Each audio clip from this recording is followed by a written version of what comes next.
Doctor Mohan Varghese, ഇറാനും പശ്ചിമേഷ്യയും സമാധാനത്തിലേക്ക് തിരിച്ചു വന്നുകൊണ്ടിരിക്കുകയാണ്. എത്ര ദിവസത്തേക്ക് എന്നൊന്നും വ്യക്തതയില്ല. അറബ് രാജ്യങ്ങളുടെയും സൗദി അറേബ്യയുടെയും അതിശക്തമായ ഇടപെടലിനെ തുടർന്നാണ് അമേരിക്ക അവസാന നിമിഷം ഇറാനെ ആക്രമിക്കുന്നത് ഒഴിവാക്കിയത്. വലിയൊരു പരിഹാരം അവിടെ ഉണ്ടാകും, യുദ്ധം പൂർണ്ണമായും തീരും എന്നൊക്കെ പ്രതീക്ഷിക്കുമ്പോൾ തന്നെയാണ് മറ്റൊരു റിപ്പോർട്ട് പുറത്തു വരുന്നത്. അതായത് 3 വർഷത്തെ രൂക്ഷമായ പോരാട്ടങ്ങൾക്കും തകർച്ചകൾക്കും ശേഷം ഇറാന്റെ പിന്തുണയുള്ള സായുധ സംഘങ്ങൾ ആ മേഖലയിൽ അതിശക്തമായി തിരിച്ചു വരികയാണ് എന്നാണ് റിപ്പോർട്ടുകൾ. അമേരിക്കയ്ക്കും ഇസ്രായേലിനുമൊക്കെ തലവേദന സൃഷ്ടിച്ചുകൊണ്ട് ആക്സിസ് ഓഫ് റെസിസ്റ്റൻസ് എന്ന പ്രതിരോധ സഖ്യം കൂടുതൽ ശക്തമായ പോർമുഖങ്ങൾ തുറന്നിരിക്കുകയാണ് എന്നാണ് CNN ഉൾപ്പെടെയുള്ള വിദേശ മാധ്യമങ്ങളെല്ലാം റിപ്പോർട്ട് ചെയ്യുന്നത്. എനിക്ക് ചോദിക്കാനുള്ളത്, എന്താണ് ഈ ആക്സിസ് ഓഫ് റെസിസ്റ്റൻസ്? ഇത് എങ്ങനെയാണ് അമേരിക്കയ്ക്കും ഇസ്രായേലിനുമൊക്കെ വലിയ ഭീഷണിയാകുന്നത്? സമാന്തരമായി ഉപയോഗിക്കപ്പെടുന്ന രണ്ട് പ്രയോഗങ്ങളാണ് axis of resistance and axis of evil. Iran അനുകൂല മിലിഷ്യകൾ അത് യമനിലുണ്ട്, അത് ഇറാഖിലുണ്ട്, സിറിയയിലുണ്ട്, ലെബനനിലുണ്ട്, പലസ്തീനിലുണ്ട്. ഈ മിലിഷ്യകളെ എല്ലാം ചേർത്ത് പറയുന്ന ഇറാൻ വിളിക്കുന്ന പേരാണ് ആക്സിസ് ഓഫ് റെസിസ്റ്റൻസ്. അതായത് ഈ പ്രതിരോധത്തിൻ്റെ അച്ചുതണ്ട്, ഇതാണ് ഇറാൻ വിളിക്കുന്നത്. എന്തിനുള്ള പ്രതിരോധം? അമേരിക്കൻ മേധാവിത്വത്തിനെതിരെ, പശ്ചിമേഷ്യയിൽ അമേരിക്കൻ ഡോമിനൻസിനെതിരെ, ഇസ്രയേലി കടന്നുകയറ്റത്തിനെതിരെ, അതത് മേഖലകളിൽ റെസിസ്റ്റ് ചെയ്യാനുള്ള ഇറാൻ്റെ പദ്ധതിയുടെ ഭാഗമാണ് ആക്സിസ് ഓഫ് റെസിസ്റ്റൻസ്. അതാണ് ഇറാൻ നൽകുന്ന നിർവചനം. മറുവശത്ത് അമേരിക്കയും ഇസ്രയേലും ഇതേ ശക്തികൾക്ക് നൽകുന്ന നിർവചനം എന്താണ്? ആക്സിസ് ഓഫ് ഈവിൾ, തിന്മയുടെ അച്ചുതണ്ട്. എന്താണ് തിന്മ? ഇസ്രയേൽ എന്ന രാജ്യത്തെ ഭൂമുഖത്ത് നിന്ന് തന്നെ തുടച്ചു നീക്കാൻ കച്ചകെട്ടി ഇറങ്ങിയ ഗ്രൂപ്പുകൾ. അമേരിക്കയ്ക്ക് യാതൊരു രീതിയിലും അവിടെ സാന്നിധ്യം ഉണ്ടാകരുത് എന്ന് അമേരിക്കയാണെങ്കിൽ ഈ ലിബറേറ്റേഴ്സാണ്, അല്ലേ? ഈ സൗദി അറേബ്യയുടെ പ്രൊട്ടക്റ്റേഴ്സാണ്, അല്ലെങ്കിൽ GCC രാജ്യങ്ങളെ ചേർത്ത് പിടിക്കുന്ന, ഇസ്രയേലിനെ ചേർത്ത് പിടിക്കുന്ന, സുരക്ഷാ കവചമൊരുക്കുന്ന ഗാർഡിയൻസ്. ഈ ഗാർഡിയൻസിനെതിരെ നിരന്തരം ആക്രമണം നടത്തുന്ന ഈവിൾ ഫോഴ്സസ് ആണ്. സെയിം കാര്യമാണ്. സെയിം എന്ന് പറഞ്ഞാൽ one man's terrorist is another man's freedom fighter and vice versa, അല്ലേ? ചിലരൊക്കെ സമാധാനമായി യുദ്ധം ചെയ്ത്, അല്ലെങ്കിൽ വിമോചന പോരാളികളായി വാഴ്ത്തുന്ന സംഘങ്ങളെയും സംഘടനകളെയും തന്നെയാണ് വിനാശകാരിയായ സംഘടനകളായി വാഴ്ത്തുന്നത്, അല്ലെങ്കിൽ ടെററിസ്റ്റുകളായി, ഭീകരരായി മുദ്രകുത്തുന്നത്. അപ്പോൾ ഇതാര് കാണുന്നു എന്നതിനെ അനുസരിച്ചിരിക്കും. നമുക്ക് സത്യാന്വേഷണം ഈ ചാനലിൽ, ഈ പ്ലാറ്റ്ഫോമിൽ, ഈ പങ്ക്തിയിലൂടെ ഉദ്ദേശിക്കുന്നത് സത്യ അന്വേഷണങ്ങളാണ്. ഇത് അന്വേഷിക്കുക. ഇതിൽ ആത്യന്തികമായ സത്യങ്ങൾ, ഈ ആൻസേഴ്സ് ആർ ഇൻ പീപ്പിൾ, അല്ലേ? അവർ കാണുന്നതാണ്. അതാണ് പെർസ്പെക്റ്റീവ്. അവിടെയാണ് സത്യങ്ങൾ. അതിനിടയിലാണ് കതിരും പതിരും തെളിച്ചെടുക്കുക. അല്ലാതെ അന്ധമായി, ഞാൻ വീണ്ടും പലയാവർത്തി സൂചിപ്പിച്ചത് ഒന്നുകൂടെ പറയാൻ നിർബന്ധിതനായിരിക്കുന്നു, ഒരിക്കൽ പോലും ഇവരൊക്കെ ചെയ്യുന്നത് ശരിയെന്നോ പൂർണ്ണമായി തെറ്റെന്നോ പറയാനാവില്ല. ശരികളുണ്ട്, തെറ്റുകളുണ്ട്. ശരി തെറ്റുകളുടെ സങ്കലനമാണ്. ചില വിഷയങ്ങളിൽ ഈ സംഘടനകൾ എടുക്കുന്ന തീരുമാനങ്ങളിൽ ചിലത് ശരിയാണ്, അവരുടെ രീതികൾ ചിലത് തെറ്റാണ്. ഇത് രണ്ടും പറയണ്ടേ? ഉപയോഗിക്കുന്ന മാർഗങ്ങൾ, ഉദ്ദേശ ലക്ഷ്യങ്ങൾ ഒരുപക്ഷെ നന്നായിരിക്കാം, ഉപയോഗിക്കുന്ന മാർഗങ്ങൾ മോശമായിരിക്കാം. ചിലപ്പോൾ ഉദ്ദേശ ലക്ഷ്യങ്ങൾ തന്നെ പാളിച്ചകൾ ഉണ്ടാകാം. ഇതെല്ലാം തന്നെ പൊരുൾ തിരിച്ചു പറയുക എന്നതാണ് ഈ പദ്ധതിയുടെ ഉദ്ദേശം. നമുക്ക് തിരിച്ചു വരാം. നോക്കൂ, ലെബനനിൽ നിന്ന് തുടങ്ങാം. ലെബനനിൽ ഹിസ്ബുള്ള, അത് ഒരുപക്ഷെ പലരും പറയുന്നത് ലെബനീസ് സൈന്യത്തേക്കാൾ ശക്തമായ ഒരു മിലിഷ്യയാണ്. 1982 മുതൽ ലെബനനിൽ ഇസ്രായേലി അറ്റാക്ക് നടന്ന സമയം മുതൽ ലെബനൻ്റെ ഒരു നല്ല ഭാഗം ഇസ്രായേൽ കീഴ്പ്പെടുത്തി. ലെബനൻ്റെ തെക്കൻ ഭാഗം പൂർണ്ണമായി കീഴ്പ്പെടുത്തി. ലെബനൻ ഏതാണ്ട് പൂർണ്ണമായി ഇസ്രായേലിൻ്റെ അധീനതയിലായി എന്ന് വേണമെങ്കിൽ പറയാം. അത് 82, 83, 84 കാലഘട്ടം. അന്ന് ഇറാൻ്റെ റവല്യൂഷൻ കഴിഞ്ഞ് അധികകാലമായിട്ടില്ല. ഇറാൻ ഇറാഖ് യുദ്ധം നടന്നുകൊണ്ടിരിക്കുന്ന സമയവുമാണ്. 1980കളുടെ ആദ്യമാണ്. ആ സമയത്ത് ഇറാൻ്റെ പിന്തുണയോടുകൂടി ഷിയ മിലിഷ്യകൾ, അവിടെ ഉണ്ടായിരുന്ന ഷിയ വിഭാഗങ്ങൾ ആയുധം അണിഞ്ഞു.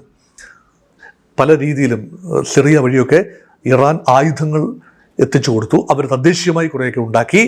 അന്ന് മുതൽ തന്നെ, 82 മുതൽ തന്നെ സജീവമായ സാമൂഹിക സാംസ്കാരിക, രാഷ്ട്രീയ, സൈനിക സാന്നിധ്യമാണ് ഹിസ്ബുള്ള. അപ്പോൾ ഇതിനെ പല രീതിയിൽ കാണാം. അത് ഇറാൻ്റെ ഒരു ആക്സിസ് ഓഫ് ഈവിൾ എന്ന് ശത്രുക്കൾ വിളിക്കുന്ന, ആക്സിസ് ഓഫ് റെസിസ്റ്റൻസ് എന്ന് വിളിക്കുന്ന ഘട്ടത്തിലെ ഒരു കാര്യമാണ് ഹിസ്ബുള്ള. അവരുടെ മെയിൻ ഉദ്ദേശം എന്ന് പറയുന്നത് ഇസ്രയേലിൻ്റെ ആക്രമണങ്ങളിൽ നിന്നും ലെബനനെ നിയന്ത്രിച്ചു നിർത്തുക, മോചിപ്പിച്ചു നിർത്തുക, കഴിയുമെങ്കിൽ ഇസ്രയേൽ എന്ന രാജ്യത്തിന് പരമാവധി നാശനഷ്ടങ്ങൾ വടക്ക് നിന്നുള്ള ആക്രമണം. അപ്പോൾ ലിറ്റനി നദിയുടെ തെക്കുള്ള പ്രദേശത്തെ ഒരു ബഫർ സോണാക്കി മാറ്റിക്കൊണ്ട് ഇസ്രയേൽ അതിനുള്ള പ്രതിരോധം ഒരുക്കിക്കൊണ്ടിരിക്കുകയാണ്. അതിൻ്റെ ഭാഗമായിട്ടാണ് നിരന്തരമായി ഹിസ്ബുള്ള കേന്ദ്രങ്ങളിലേക്ക് ആക്രമണം. ഇതിനിടയിൽ ഹിസ്ബുള്ളയുടെ നേതാക്കളെ, ഹസൻ നസറുള്ള ഉൾപ്പെടെയുള്ള നേതാക്കളെ ബോംബാക്രമണത്തിൽ ബങ്ക് ബസ്റ്റർ ബോംബുകൾ ഉപയോഗിച്ച് ഇസ്രയേൽ വധിച്ചതും വാർത്തയായതാണ്. അത് മാത്രമല്ല, പേജർ ബോംബുകൾ ഉപയോഗിച്ചുകൊണ്ട് ഹിസ്ബുള്ളയുടെ ഉന്നത നേതാക്കളെയും പ്രവർത്തകരെയും അനേകരെ പേജറുകൾ നാടകീയമായി പൊട്ടിത്തെറിക്കുകയാണ്. എങ്കിലും ഹിസ്ബുള്ളയുടെ പോരാട്ടവീര്യം പൂർണ്ണമായി ചോർന്നിട്ടില്ല എന്ന് കാണാം. അതാണ് ഇറാൻ ഉപയോഗിക്കുന്ന ഒരു ആക്സിസ് അല്ലെങ്കിൽ ഒരു ശക്തി. പലസ്തീൻ മണ്ണിൽ നമുക്കറിയാം, പലസ്തീൻ മണ്ണിലെ ഹമാസ്, അതുപോലെ വെസ്റ്റ് ബാങ്കിൽ ഒക്കെയുള്ള ഇസ്ലാമിക് ജിഹാദ്, ഇതൊക്കെ തന്നെ ഇറാൻ്റെ പിന്തുണയുള്ള സായുധ സംഘങ്ങളാണ്. അതിൽ തന്നെ ഹമാസ് ഒരു ഗവൺമെൻറ്റായി മാറുകയാണ്. തെരഞ്ഞെടുപ്പ് 2006 തിരഞ്ഞെടുപ്പ് നടന്നു. അതുമുതൽ തന്നെ അവർ തുടർച്ചയായി ഇപ്പോൾ അധികാരം വിട്ടൊഴിയുന്നത് വരെ ആയുധങ്ങൾ കൈമാറാനുള്ള ഈ ഒരു തീരുമാനത്തിലെത്തി നിൽക്കുകയാണ്. ഹമാസ് ഇപ്പോൾ നിരായുധീകരിക്കപ്പെടാനുള്ള ഒരു തീരുമാനത്തിലാണ്, subject to the withdrawal of Israeli forces from Gaza. ഇതാണ് മറ്റൊരു. അപ്പോൾ ഇത് വളരെ ദുർബലമായിരിക്കുന്നു. ഹമാസ്, ഇറാൻ്റെ ഒരു എക്സ്റ്റൻഡഡ് വിങ്ങായ ഹമാസ് ദുർബലമായിരിക്കുന്നു. ഒരുപക്ഷെ നിരായുധീകരിക്കപ്പെടാം, പക്ഷേ ഒരു യൂണിറ്റ് എന്നുള്ള നിലയിൽ, ആശയം എന്ന നിലയിൽ ഹമാസ് ഇപ്പോഴും അവിടെ ഉണ്ടാവും. അവരൊരു പക്ഷേ മറ്റ് സംഘടനകൾ പ്രവർത്തിച്ചുകൊണ്ട്, ആ പേര് നിലനിർത്തിക്കൊണ്ടോ അല്ലെങ്കിൽ മറ്റ് സംഘടനകൾ പ്രവർത്തിച്ചുകൊണ്ടോ സാന്നിധ്യം നിലനിർത്താനുള്ള സാധ്യത തന്നെയാണ് കാണുന്നത്. ദുർബലമായി എന്നത് വിസ്മരിക്കാനാവില്ല തന്നെ. ഇനി മൂന്നാമത്തെ ഒരു വിഭാഗമാണ്, അത് വളരെ കുറച്ച് മാത്രം സംസാരിക്കപ്പെടുന്ന ഒരു വിഭാഗമാണ്. ഇറാഖിലെ ഷിയ മിലിഷ്യകളുടെ ഒരു കൺസോർഷ്യം. അതാണ് പോപ്പുലർ മൊബിലൈസേഷൻ ഫോഴ്സസ്. അതായത് ഈ വിവിധ ഇറാഖി ഷിയ സംഘടനകളുടെ ഒരു കൺസോർഷ്യമാണ്. ആദ്യം അവർ ISIS-നെതിരെ യുദ്ധം ചെയ്തു, IS-നെ പുറത്താക്കി. IS എന്ന് പറയുമ്പോൾ സുന്നി റാഡിക്കൽ വിഭാഗങ്ങളുടെ ഒരു ഗ്രൂപ്പാണ്. അബൂബക്കർ അൽ ബഗ്ദാദിയുടെ നേതൃത്വത്തിൽ ബാഗ്ദാദും സിറിയയുടെ ചില പ്രദേശങ്ങളും ചേർന്നുകൊണ്ട് ഒരു ഇസ്ലാമിക രാഷ്ട്രം അവർ രൂപീകരിച്ചു.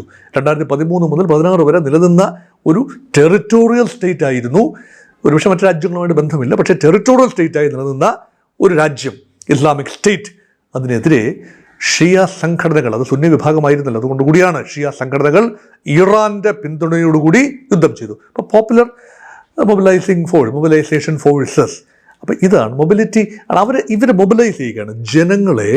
അതായത് ഈ ജനങ്ങളെന്ന് പറയുമ്പോൾ ഇറാഖി ജനതയെ മുഴുവൻ എന്ന് പറയാനാവില്ല. ഇറാഖ് ഒരു ഷിയ ഭൂരിപക്ഷ രാജ്യമാണ്. ഒരു നിർണായക ഭൂരിപക്ഷമാണ് 60%. ബാക്കി സുന്നി വിഭാഗമാണ് ഒരു 30%. ബാക്കി കുർദുകളുമൊക്കെ ഉണ്ട്. അപ്പോൾ ആ ഒരു ഫോഴ്സുകളെ ഇപ്പോൾ പ്രായോഗികമായി നിയന്ത്രിക്കുന്നത് ഇറാൻ്റെ IRGC-യും ഖുദ് ഫോഴ്സസുമാണ്. അതൊക്കെ ഇറാനിൽ നിന്നാണ് അവർക്ക് നിർദ്ദേശങ്ങൾ വരുന്നത്. അതേസമയം ഈ പറയുന്ന PMF, പോപ്പുലർ മൊബിലൈസേഷൻ ഫോഴ്സ്, തീർച്ചയായും ഗവൺമെൻറ്റുമായി ബന്ധപ്പെട്ട് ഇറാഖി ഗവൺമെൻറ്റുമായി ചേർന്ന് നിന്നുകൊണ്ട് സായുധ സംഘടനയായി അവരുടെ ഒരു ഡിഫൻസ് എസ്റ്റാബ്ലിഷ്മെൻറ്റിൻ്റെ ഭാഗമായി കൂടി പ്രവർത്തിക്കുന്നു. പക്ഷേ ഇതൊരു കോൺഫെഡറൽ സ്ട്രക്ചർ ആയതുകൊണ്ട് അവരുടെ കമാൻഡൊന്നും ഇവർക്ക് ബാധകമാകില്ല. ഇപ്പം ഷിയാക്കൾക്ക് പല നേതാക്കളുണ്ട്. അലി സിസ്താനി നേതാവാണ്, ഇറാഖിലെ ഷിയ നേതാവാണ്.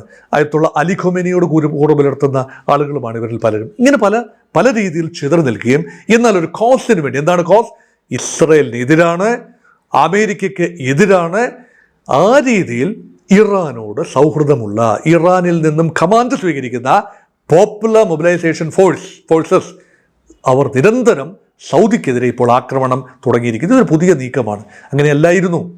ഇപ്പോൾ സൗദി അറേബ്യയ്ക്ക് ഏറെ ഭയക്കേണ്ടതുണ്ട്. അതുകൊണ്ട് ഇപ്പോഴൊരു സമാധാന പ്രക്രിയയിലേക്ക് സൗദി നീങ്ങാനുള്ള ഒരു കാരണവും ഒരുപക്ഷെ PMF-ൻ്റെ ഒരു 72 മണിക്കൂർ നീണ്ടുനിന്ന ആക്രമണമാണ് എന്നുകൂടി കാണാവുന്നത്. അത് മറ്റൊരു ആക്സിസാണ്. സിറിയയിൽ ബാഷർ അൽ അസദ് ഉണ്ടായിരുന്നപ്പോൾ ആ രാജ്യം തന്നെ ഇറാൻ്റെ ഒരു പ്രോക്സി ആയിരുന്നു, അല്ലെങ്കിൽ ഇറാൻ്റെ കൺട്രോളിലായിരുന്നു ആത്യന്തികമായി, ഡിഫാക്ടോ എന്ന് പറയാം. ബാഷർ അൽ അസദ് ആയിരുന്നല്ലോ ഏറെക്കാലം സിറിയയിൽ പ്രസിഡൻ്റായിരുന്നത്. ഹഫീസ് അൽ അസദ് ഏറെക്കാലം ഉണ്ടായിരുന്നു. അദ്ദേഹത്തിൻ്റെ മകൻ ബാഷർ അൽ അസദ് പതിറ്റാണ്ടുകളോളം സിറിയയുടെ ഭാഗതയെ നിർണയിച്ചു. ഒക്കെ ഏകാധിപത്യ ഭരണകൂടങ്ങളാണ്. റഷ്യയാണ് താങ്ങി നിർത്തിയിരുന്നത്. ഇറാനും റഷ്യയും സിറിയയും എല്ലാം തന്നെ ഉറ്റ ചങ്ങാതിമാരാണ്. ഇപ്പോഴും ഇറാനും റഷ്യയും ചങ്ങാതിമാർ തന്നെയാണ്. പക്ഷേ അമേരിക്കയുടെയും ഇസ്രയേലിൻ്റെയും തുർക്കിയുടെയും ഒക്കെ ശ്രമഫലമായി ആ ഒരു ഭരണകൂടം, ബാഷർ അൽ അസദ് ഭരണകൂടം അട്ടിമറിക്കപ്പെടുകയും അവിടെ മുൻപ് ഭീകര വിഭാഗത്തിൽപ്പെടുന്ന ഒരാളായിരുന്ന അൽ ഷറ, അമേരിക്ക വിരുദ്ധനായി മുമ്പ് അറിയപ്പെട്ടിരുന്ന, ഇസ്രായേൽ വിരുദ്ധനായി അറിയപ്പെട്ടിരുന്ന അൽ ഷറയുടെ നേതൃത്വത്തിൽ സിറിയയുടെ നഗരങ്ങൾ ഒന്നൊന്നായി കീഴടക്കി അവസാനം ദമാസ്കസിൽ അധികാരം പിടിച്ചെടുത്തു. ബാഷർ അൽ അസദ് നിഷ്കാസിതനായി അദ്ദേഹം റഷ്യയിലേക്ക് ഓടിപ്പോകേണ്ടി വന്നു. അദ്ദേഹത്തിൻ്റെ സമുദായം ഒരു ചെറിയൊരു ട്രൈബൽ വിഭാഗമാണ്. അത് പടിഞ്ഞാറൻ സിറിയയിൽ താമസമാണ്. മെഡിറ്ററേനിയൻ മേഖലയിലുള്ളതാണ്. അലവി എന്ന് പറയുന്ന ഒരു ഗോത്ര വിഭാഗമാണ്. അവർ ഷിയാക്കളാണ്. 10% ഉള്ളൂ. സിറിയയുടെ ജനസംഖ്യയിൽ കേവലം 10% അലവി മുസ്ലിംസാണ് ഇത് നിയന്ത്രിച്ചിരുന്നത്. പക്ഷേ അവരുടെ ഹോൾഡ് പോയിരിക്കുന്നു. ഇപ്പോൾ സിറിയ ഒരു പരിധിവരെ ഇറാൻ പക്ഷത്തല്ല, ഇറാൻ വിരുദ്ധ പക്ഷത്താണ്. എന്നാൽ ആക്റ്റീവായി എങ്ങനെ റോൾ എടുക്കുന്നു എന്ന് പറയാനുമാവില്ല. അവിടെ പക്ഷേ ഇറാൻ ഗവൺമെൻറ്റിനെതിരെ ഇപ്പോഴും, സിറിയൻ ഗവൺമെൻറ്റിനെതിരെ ഇപ്പോഴും ഇറാനിൽ നിന്നുകൊണ്ട് ആയുധങ്ങൾ എത്തിച്ച് അല്ലെങ്കിൽ ഇറാനിൽ നിന്ന് തന്ത്രപരമായ പിന്തുണയോടുകൂടി റെസിസ്റ്റ് ചെയ്ത് നിൽക്കുന്ന മിലിഷ്യകളുണ്ട്. ഷിയ മിലിഷ്യകൾ ഇപ്പോഴും സിറിയയിൽ സജീവമാണ്. അവരെ എപ്പോഴെങ്കിലും ആക്രമണത്തിൽ സജ്ജമാക്കിയെടുക്കാൻ ഇറാൻ ഇപ്പോഴും കഴിയുന്നു. ദുർബലമാണ്. ഗവൺമെൻറ് അവരുടെ കയ്യിലില്ല. ഗവൺമെൻറ് പോയി. അപ്പോൾ ഗവൺമെൻറ് സപ്പോർട്ട് പോയി കഴിഞ്ഞാൽ ഭാഗികമായി മാത്രമല്ലേ സപ്പോർട്ട് പിന്നെ കിട്ടൂ. അപ്പോൾ അവിടെ ഇറാനേറ്റ ഏറ്റവും വലിയ തിരിച്ചടിയാണ് കഴിഞ്ഞ 2 വർഷം മുൻപ് സിറിയയിലെ ഭരണകൂടത്തിൽ വന്ന മാറ്റം. അതൊരു ഒരു ഒരു ഒരു തിരിച്ചടി എന്ന രീതിയിൽ തന്നെയാണ് കാണുന്നത്. പക്ഷേ ഇപ്പോൾ ഏറെ സംസാരിക്കപ്പെടുന്നത് ഹൂതികളാണ്. യമൻ എന്ന രാജ്യത്തിൻ്റെ പടിഞ്ഞാറൻ ഭാഗം, അതായത് ബാബൽ മന്ദേബ് ഉൾപ്പെടെയുള്ള ഭാഗത്തോട് ചേർന്ന യമൻ്റെ പടിഞ്ഞാറൻ അതിർത്തി, തെക്ക് പടിഞ്ഞാറൻ അതിർത്തി അത് കൺട്രോൾ ചെയ്യുന്നത് ഹൂതികളാണ്. ഹൂതികൾ ഒരു പ്രവാചക പരമ്പരയിൽപ്പെടുന്ന ഒരു ഗോത്ര വിഭാഗമാണ് ആണ് ഹൂതികൾ അവരെ സ്വയം വിശേഷിപ്പിക്കുന്നത്. അവരെക്കാലത്തും അവർ ഷിയാക്കളുമാണ്. എക്കാലത്തും ഇറാനോട് അടുത്ത് നിന്ന വിഭാഗമാണ്. ഒരു കാലത്ത് അവർ ഭരണകർത്താക്കളുമായിരുന്നു. പക്ഷേ സൗദി അറേബ്യ കൺട്രോൾ ചെയ്യുന്ന ഒരു ഭരണകൂടമായിരുന്നു അവിടെ ഉണ്ടായിരുന്നത്. ആ ഭരണകൂടത്തെ അട്ടിമറിച്ചുകൊണ്ടാണ് ചില പ്രദേശങ്ങളിൽ സന എന്ന വലിയ നഗരം, അതുപോലെ ഈ മറ്റ് ചില നഗരങ്ങൾ, പടിഞ്ഞാറൻ നഗരങ്ങളാണ്, തുറമുഖ നഗരങ്ങളാണ്, ഇതെല്ലാം കേന്ദ്രീകരിച്ച് ഹുദൈദ നഗരം ഉൾപ്പെടെ കേന്ദ്രീകരിച്ചുകൊണ്ട് പ്രവർത്തിക്കുന്ന സായുധ മിലിറ്റന്റ് സഖ്യമാണ് ഹുതീസ്, അല്ലെങ്കിൽ ഗ്രൂപ്പാണ്. ഇറാൻ്റെ മിലിഷ്യ ഇതെല്ലാം ചേർന്നാണ് ആക്സിസ് ഓഫ് റെസിസ്റ്റൻസ്, അമേരിക്കയ്ക്കെതിരെ ഇസ്രായേലിനെതിരെ റെസിസ്റ്റ് ചെയ്ത് നിൽക്കുന്ന ഗ്രൂപ്പുകളാണ്. ഇപ്പോൾ ഈ ഗ്രൂപ്പുകൾ ന്യൂയോർക്ക് ടൈംസിൻ്റെ ഒരു സർവേയിൽ കാണുന്നത് ഈ ഗ്രൂപ്പുകൾ വീണ്ടും റീജനറേറ്റ് ചെയ്ത് വരികയാണ്. ഒരിക്കൽ ഈ 2-3 വർഷത്തെ യുദ്ധത്തിൽ, കൃത്യമായി പറഞ്ഞാൽ ഒക്ടോബർ 7, 2023 ഒരു ടേണിംഗ് പോയിന്റ് ആയിരുന്നു. ഇറാൻ അല്ല നേരിട്ട് ഇസ്രായേലിനെ ആക്രമിച്ചതെന്ന് ഓർക്കണം. ഹമാസിൻ്റെ ആക്രമണം ഇസ്രായേൽ നടക്കുന്നു. 1200 പേര് വധിക്കപ്പെടുന്നു. 250ഓളം പേരെ തട്ടിക്കൊണ്ട് ഗാസയിലേക്ക് പോകുന്നു. അത് മുതലാണല്ലോ ഈ റൗണ്ട് ഓഫ് കോൺഫ്ലിക്റ്റ്. ഈ പഴയ കോൺഫ്ലിക്റ്റിൻ്റെ ബാക്കി പത്രമാണ് എന്ന് പറയുമ്പോഴും ഇപ്പോൾ യുദ്ധം തുടങ്ങിയിട്ട് ഏതാണ്ട് 3 വർഷമായി. ആകെ സംഘർഷകലുഷിതമാണ്. മേഖലാ യുദ്ധം തന്നെയാണ് നടന്നുകൊണ്ടിരിക്കുന്നത്. അവിടെ യഥാർത്ഥത്തിൽ ഈ ഗ്രൂപ്പുകൾ, ആ ഗ്രൂപ്പുകൾക്കെതിരെ നിരന്തരം ഹിസ്ബുള്ള കേന്ദ്രങ്ങളിലേക്ക് ഇസ്രായേൽ ആക്രമണം നടത്തി. ഹൂതി കേന്ദ്രങ്ങളിൽ നിന്നും ഇസ്രായേൽ നേരെ ആക്രമണമുണ്ടായി. തിരിച്ച് ഇസ്രായേലി വിമാനങ്ങൾ ഹൂതി കേന്ദ്രങ്ങൾ ആക്രമിച്ചു. ഹമാസിനെ ഏതാണ്ട് വലിയ തോതിലുള്ള ബോംബാർഡ്മെൻറ്റാണ് നടന്നത്. ഹമാസിനെ ആക്രമിക്കാൻ ഇറങ്ങിപ്പുറപ്പെട്ട ഇസ്രായേൽ ഏതാണ്ട് 73,000 ജീവനുകളാണ് എലിമിനേറ്റ് ചെയ്തത്. അതൊരു എത്നിക് ക്ലെൻസിങ് പോലെയായി എന്നാണ് വിമർശകർ പറയുന്നത്. ഗാസയുടെ മണ്ണിൽ നിരപരാധികളായ 100,000-ൽ പരം പേരുടെ അംഗഭംഗം സംഭവിക്കുകയാണ്. ഗാസയിൽ കെട്ടിടങ്ങളില്ലാതെയായി. എല്ലാം ഹമാസ് വിരുദ്ധ പോരാട്ടത്തിലാണ് സംഭവിച്ചിരിക്കുന്നത്. ഇപ്പോൾ ഹമാസ് ആയുധം വെച്ച് ഒരു പുതിയ ഒരു രൂപത്തിലേക്ക് മാറാൻ തീരുമാനിച്ചിരിക്കുന്നു. അപ്പോൾ ബോർഡ് ഓഫ് പീസൊക്കെ, ട്രംപിൻ്റെ ബോർഡ് ഓഫ് പീസൊക്കെ നമ്മൾ മറ്റൊരു എപ്പിസോഡിൽ സംസാരിച്ചതുമാണ്. അത് മുന്നോട്ട് പോകട്ടെ എന്ന് വിചാരിക്കുന്നു. അപ്പോൾ അവിടെ ഇത് ഒരിക്കലും ഹമാസ് ഒരു റീജനറേഷൻ പാത്തിലല്ല. പക്ഷേ ഹിസ്ബുള്ള റീഗ്രൂപ്പ് ചെയ്ത് കഴിഞ്ഞു. നിരന്തരം ഇസ്രായേൽ ആക്രമണം നടത്തുമ്പോഴും ഹിസ്ബുള്ളയ്ക്ക് തിരിച്ചടിക്കാൻ കഴിയുന്നു. അതുകൊണ്ട് they are not completely out. They are down but not completely out. ഹൂതികൾ ലേശം ശക്തി ക്ഷയിച്ചു എന്ന് കരുതാമെങ്കിൽ പോലും തീർച്ചയായും അവർക്ക് ഫയർ പവർ ഉണ്ട്. ബാബിൽ മന്ദിബ് കടന്ന് റെഡ് സീയിലൂടെ പോകുന്ന കപ്പലുകൾക്ക് ഹൂതികൾ എന്നും ഭീഷണിയാണ്. സൗദിക്ക് അത് പരിഗണിക്കാതിരിക്കാനാവില്ല. സൗദിയുടെ എണ്ണപ്പാടങ്ങൾക്ക് നേരെയും നിരന്തരം ഡ്രോണുകളും മിസൈലുകളും ആക്രമിച്ചുകൊണ്ട് സൗദിക്ക് വലിയ പ്രശ്നം സൃഷ്ടിക്കാൻ കഴിയും ചെങ്കടൽ മേഖലയിൽ ഹൂതികൾക്ക്. അത് അവർ തീർച്ചയായും ശക്തരാണ്. ഇറാഖിലെ ഞാൻ നേരത്തെ സൂചിപ്പിച്ചല്ലോ, അണ്ടർ എസ്റ്റിമേറ്റ് ചെയ്യപ്പെട്ട പോപ്പുലർ മൊബിലൈസേഷൻ ഫോഴ്സസ് അത് വലിയ രീതിയിൽ ഇറാഖിൻ്റെ അമേരിക്കൻ അനുകൂല എസ്റ്റാബ്ലിഷ്മെൻറ്റിനെ, ഗവൺമെൻറ്റിനെ നിരന്തരം ആക്രമിക്കാനും അമേരിക്കൻ കേന്ദ്രങ്ങൾ, ഇറാഖിലെ അമേരിക്കൻ കേന്ദ്രങ്ങൾ നിരന്തരം ഇറാഖിൻ്റെ മണ്ണിൽ നിന്നുകൊണ്ട് തന്നെ ആക്രമിക്കാൻ കഴിയുന്ന രീതിയിലേക്ക് പോപ്പുലർ മൊബിലൈസേഷൻ ഫോഴ്സുകൾ ഇപ്പോഴും സജ്ജമാണ്.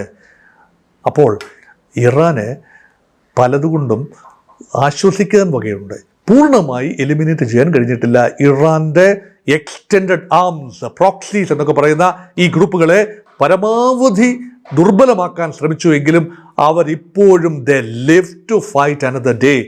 ഇറാനെയും പൂർണ്ണമായി തകർക്കാൻ കഴിഞ്ഞിട്ടില്ല. അപ്പോൾ ഈ ഗ്രൂപ്പുകളുടെ ആത്മവീര്യം ഇറാൻ കീഴടങ്ങിയിരുന്നുവെങ്കിൽ, ഇറാനെ അമേരിക്ക പൂർണ്ണമായി കീഴടക്കി, അല്ലെങ്കിൽ ഇറാൻ്റെ ഭരണകൂടം മാറി എങ്കിൽ ഈ ഗ്രൂപ്പുകൾക്ക് സസ്റ്റെയിൻ ചെയ്യാൻ ബുദ്ധിമുട്ട് വരും. പക്ഷേ ഇറാൻ നിലനിൽക്കുന്നിടത്തോളം IRGCയും അയത്തുള്ള അലി ഖൊമേനിയും അല്ലെങ്കിൽ അയത്തുള്ള മുജ്തബ ഖൊമേനിയും നിലനിൽക്കുന്നിടത്തോളം കാലം, ഈ രൂപത്തിൽ ഭരണകൂടം നിലനിൽക്കുന്നിടത്തോളം കാലം റെസിസ്റ്റൻസ് ഫോഴ്സുകൾക്കും ആയുസുണ്ട്. അതുകൊണ്ട് സമഗ്രമായ ഒരു കരാറിലൂടെ, അതാണ് ഇപ്പോൾ അറബ് രാജ്യങ്ങൾ ശ്രമിക്കുന്നത്. GCCയിലെ രാജ്യങ്ങൾ, സൗദി അറേബ്യ ഉൾപ്പെടെയുള്ള GCC രാജ്യങ്ങൾ ഇപ്പോൾ ശ്രമിച്ചുകൊണ്ടിരിക്കുന്നത് ഈ ഗ്രൂപ്പുകളെ ഉൾപ്പെടെ കൺട്രോൾ ചെയ്യണേൽ ഇവർക്ക് പറ്റില്ല. സൗദി വിചാരിച്ചാൽ പറ്റില്ല, ഇറാൻ വിചാരിച്ചാലേ പറ്റൂ. അതുകൊണ്ട് ഇറാനുമായി ഒരു ധാരണയിൽ പോകണം. അമേരിക്കയെ മാറ്റി നിർത്തിക്കൊണ്ട് പേർഷ്യൻ ഗൾഫ് രാജ്യങ്ങൾ തമ്മിൽ, അല്ലെങ്കിൽ ഇസ്ലാമിക രാജ്യങ്ങൾ, തുർക്കി ഉൾപ്പെടെ രംഗത്ത് വന്നേക്കാം, പാകിസ്ഥാൻ ഉൾപ്പെടെ വന്നേക്കാം, ഈ രാജ്യങ്ങളെല്ലാം ചേർന്നുകൊണ്ട് ഒരു പരിഹാരമുണ്ടാവുകയും അങ്ങനെ ഈ റെസിസ്റ്റൻസ് ഫോഴ്സുകൾ മെലോഡൗൺ ചെയ്യപ്പെടുകയും അവർ അവരുടേതായ മേഖലയിൽ അവർ സ്വാധീന ശക്തികളായി നിൽക്കും. പക്ഷേ പ്രകോപനങ്ങൾ ഉണ്ടായാൽ അവർ ഈ രാജ്യങ്ങളുടെ എസ്റ്റാബ്ലിഷ്മെൻറ്റിന് നേരെ നീങ്ങും. അത് നിരന്തരമായ പ്രശ്നങ്ങളാണ്. അതായത് ഈ രാജ്യങ്ങൾ കാണുന്ന ക്യാൻസർ എന്ന രീതിയിലാണ് കാണുന്നത്. ലെബനൻ്റെ മണ്ണിൽ ഹിസ്ബുള്ള ഉള്ളിടത്തോളം കാലം ലെബനന് മുന്നോട്ട് പോകാനൊക്കെ ഒക്കില്ല. അവരുടെ സാംസ്കാരിക ജീവിതത്തിൻ്റെ ഭാഗമാണ് ഹിസ്ബുള്ള എങ്കിൽ പോലും ലെബനീസ് ഗവൺമെൻറ് ഹിസ്ബുള്ളയെ ഡിസ്റിഗാർഡ് ചെയ്തുകൊണ്ട് എങ്ങനെ മുന്നോട്ട് പോകാൻ സാധിക്കും? അതുകൊണ്ട് ചിലരൊക്കെ അവരെ ക്യാൻസർ എന്ന് കരുതുന്നു, ചിലരൊക്കെ അവരെ മോചകന്മാരെന്ന് കരുതുന്നു. ഈ പെർസെപ്ഷൻസ് വ്യത്യാസമാണ്. അതാണ് ഞാൻ നേരത്തെ പറഞ്ഞത്, one man's terrorist is another man's freedom fighter എന്ന് പറയുന്നത്. ഇറാഖിൽ എത്ര കാലം അമേരിക്കയ്ക്ക് മുന്നോട്ട് പോകാനാവും? ഈ ഗ്രൂപ്പുകൾ ഷിയ രാജ്യമാണെന്ന് ഓർക്കണം, ഭൂരിപക്ഷ രാജ്യമാണ്. അവരെപ്പോഴും ഇറാഖ് എപ്പോഴും ഐക്യദാർഢ്യം ഉണ്ടായിരിക്കും, ജനതകൾ തമ്മിലൊരു ബന്ധവും ഉണ്ടാവും. യുദ്ധമൊക്കെ പണ്ടത്തെ കാര്യമല്ലേ, 80കളിൽ മാത്രം നടന്ന കാര്യമല്ലേ ഇറാഖ് യുദ്ധം? അതൊക്കെ പഴങ്കഥയായി മാറിയില്ലേ? അതുമാത്രമല്ല, അറബി ലോകത്ത് ആകമാനം ഒരു ശാന്തത ഉണ്ടാകണമെങ്കിൽ അങ്ങിങ്ങായി ഇതുപോലെയുള്ള ഗ്രൂപ്പുകൾ ആക്റ്റീവായി പ്രവർത്തിക്കുന്നത് ഒഴിവാക്കിയെങ്കിലേ പറ്റൂ. അതുകൊണ്ടാണ് ഇറാനുമായി നേരിട്ടുള്ള ഇടപാടുകൾ നടത്താൻ ഗൾഫ് രാജ്യങ്ങൾ ഇപ്പോൾ തയ്യാറായിരിക്കുന്നതും. തൽക്കാലം അമേരിക്കയുടെ ആക്രമണ പദ്ധതി അവിടെ നിൽക്കട്ടെ, ആവശ്യമുണ്ടെങ്കിൽ ഞങ്ങൾ നിങ്ങളെ വിളിച്ചുകൊള്ളാം, ഇപ്പോൾ വേണ്ട എന്ന് കർശനമായി അറബ് രാജ്യങ്ങൾ അമേരിക്കയോട് പറഞ്ഞിരിക്കുന്നത് ഈ റെസിസ്റ്റൻസ് ഗ്രൂപ്പുകളെ കൂടി ഭയന്നുകൊണ്ടാണ്, അല്ലെങ്കിൽ അവരെ കൂടെ പരിഗണിച്ചുകൊണ്ടാണ്. അവരെ എലിമിനേറ്റ് ചെയ്യാൻ പൂർണ്ണമായി പറ്റിയില്ല എങ്കിൽ ലിവ് വിത്ത് ദം. ഇതൊരു ഒക്യുപ്പേഷണൽ ഹസാർഡ് എന്ന നിലയിലാണ് പലരും കാണുന്നതിനെ. You live with them. അവരെ പൂർണ്ണമായി മാറ്റാനൊന്നും ആവില്ല. അവരിവിടെ ഉണ്ട്, അവരിവിടുത്തെ ആളുകൾ തന്നെയാണ്. അവരെ വെളിയിൽ നിന്ന് നൂലിൽ കെട്ടി ഇറക്കിയതൊന്നുമല്ല. You have to coexist. വിവിധങ്ങളായ പ്ലൂറലിസ്റ്റിക് ഒരു മൊസൈക്കാണ് പേർഷ്യൻ ഗൾഫ് മേഖല. ആ വൈവിധ്യങ്ങളെ എല്ലാം ഉൾക്കൊണ്ടുകൊണ്ട് ഷിയ ഗ്രൂപ്പുകളുണ്ട്, അഹമ്മദി ഗ്രൂപ്പുകളുണ്ട്, കുർദുകളുണ്ട്, സുന്നി ഗ്രൂപ്പുകളുണ്ട്, എല്ലാം ഉണ്ട്. ഇവരെല്ലാം ഏകോപിപ്പിച്ച് കൊണ്ടുപോകാൻ മാത്രമേ പറ്റൂ, അല്ലാതെ ഒന്നൊന്നിനെ കീഴടക്കി മുന്നോട്ട് പോകാൻ ആവില്ല.